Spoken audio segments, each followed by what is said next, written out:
Bismillahirrahmanirrahim.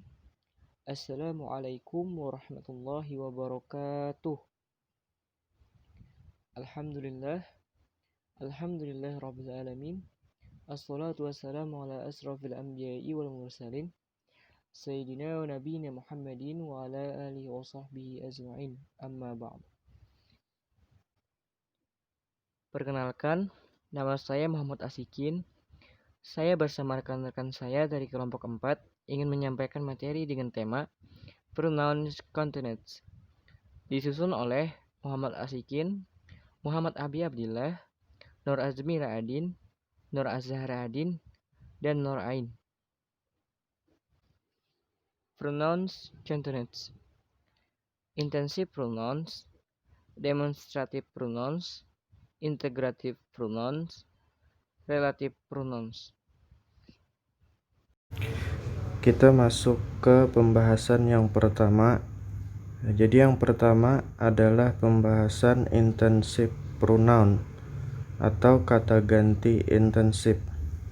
Adapun yang pertama dari kata ganti intensif ini adalah pengertian kata ganti intensif tersebut. Jadi pengertian intensif pronoun adalah pronoun atau kata ganti yang digunakan untuk memberikan penekanan pada antecedent.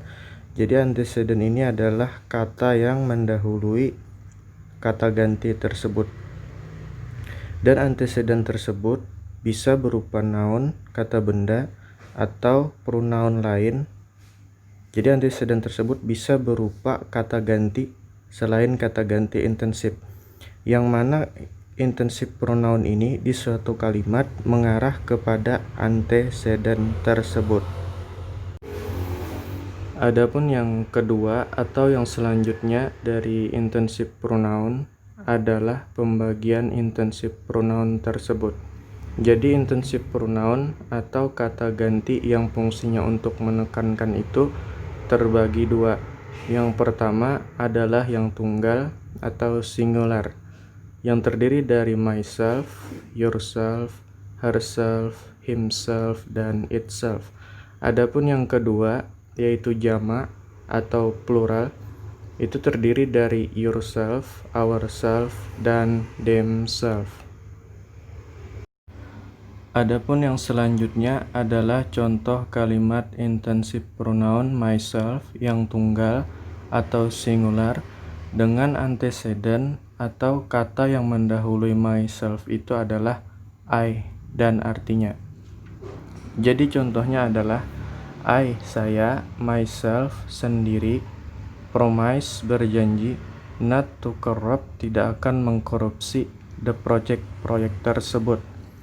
Nah, di sini kan yang kita soroti itu adalah I, myself, yang mana I ini sebagai subjek juga sebagai pronoun atau kata ganti, personal atau personal pronoun, juga sebagai antecedent atau kata yang mendahului myself, yang mana myself ini juga pronoun atau kata ganti.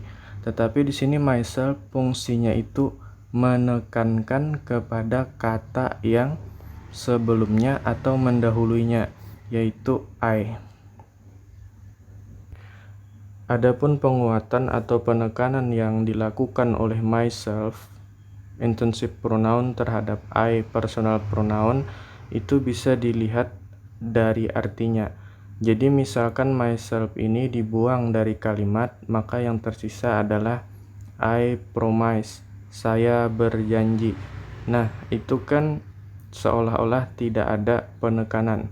Beda halnya kalau myself ini ada, yang artinya adalah saya sendiri yang berjanji. Kita memasuki pembahasan yang kedua. Jadi yang kedua itu adalah demonstrative pronouns. Pengertian demonstrative pronouns yaitu kata ganti yang digunakan untuk menunjuk benda yang tergantung jumlah dan jarak bendanya. Kata ganti benda ini tidak sulit dipakai. Yang perlu kamu perhatikan adalah kata bendanya. Identifikasi apakah benda tersebut jaraknya dekat atau jauh denganmu sebagai pembicara, dan identifikasi juga tergolong jamak atau tunggalkah benda tersebut. Demonstrative pronoun terdiri dari this, that, this, dan those. Kata ganti ini juga berfungsi mengidentifikasi kata benda, noun. Namun, demonstrative pronoun dapat dipakai untuk menggantikan kata benda selama kata benda tersebut dipahami konteksnya oleh pembicara dan pendengarnya. Perhatikan tabel berikut ini. Tunggal dekat, this. Tunggal jauh, that. Jamak dekat, this. Jamak jauh, those. Berikut contohnya. I booked this dress in Paris. Saya membeli gaun ini di Paris. These are not what I expected. Ini semua bukanlah apa yang saya harapkan. Menggantikan kata benda, tapi pembicara dan pendengarnya saling mengetahui konteksnya. Kita masuk pembahasan yang ketiga, yaitu interrogative pronouns. Pengertian interrogative pronoun adalah kata-kata yang mempertanyakan orang atau benda. Kata ganti interrogative pronoun yaitu 1. Who atau whom diganti sebagai kata ganti orang. Yang kedua, whose untuk menanyakan kepemilikan. Yang ketiga, whom untuk menanyakan orang sebagai objek. Yang keempat, when. Kata when digunakan untuk menanyakan waktu. Yang kelima, why digunakan untuk menanyakan suatu alasan atau sebab. Yang keenam, which sebagai kata ganti benda, binatang, atau kadang-kadang orang. Which lebih spesifik dari what. Yang ketujuh, what digunakan sebagai kata ganti benda atau binatang. Contoh, who is she? Siapakah dia? Whose parents are those? Orang tua siapakah itu? Yang ketiga, whom do you prefer to vote for? Siapa yang Anda sukai untuk memilih? Pembahasan 4. Relative pronouns.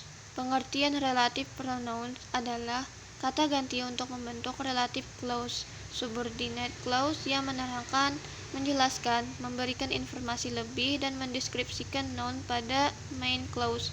Subordinate clause adalah anak kalimat, sedangkan main clause adalah induk kalimat. Atau lebih sederhananya, relative pronouns dapat diartikan sebagai kata ganti penghubung yang berfungsi untuk menggabungkan dua kalimat menjadi satu kalimat. Contohnya seperti berikut. A. I looked the man. Saya mencari pria. B. He borrowed my money. Dia meminjami saya uang. Digabung menjadi satu. I looked the man who borrowed me money, dan main clause-nya adalah I looked the man. Subordinate memberikan informasi lebih, menjelaskan, mendeskripsikan bahwa laki-laki yang dia cari adalah laki-laki yang meminjami dia uang, dan digabung oleh relative pronoun who dengan menghilangkan subjek he dari subordinate.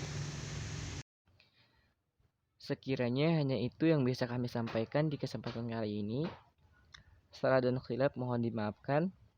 Kritik dan saran ataupun pertanyaan silakan disampaikan. Terima kasih atas segala perhatian. Wassalamualaikum warahmatullahi wabarakatuh.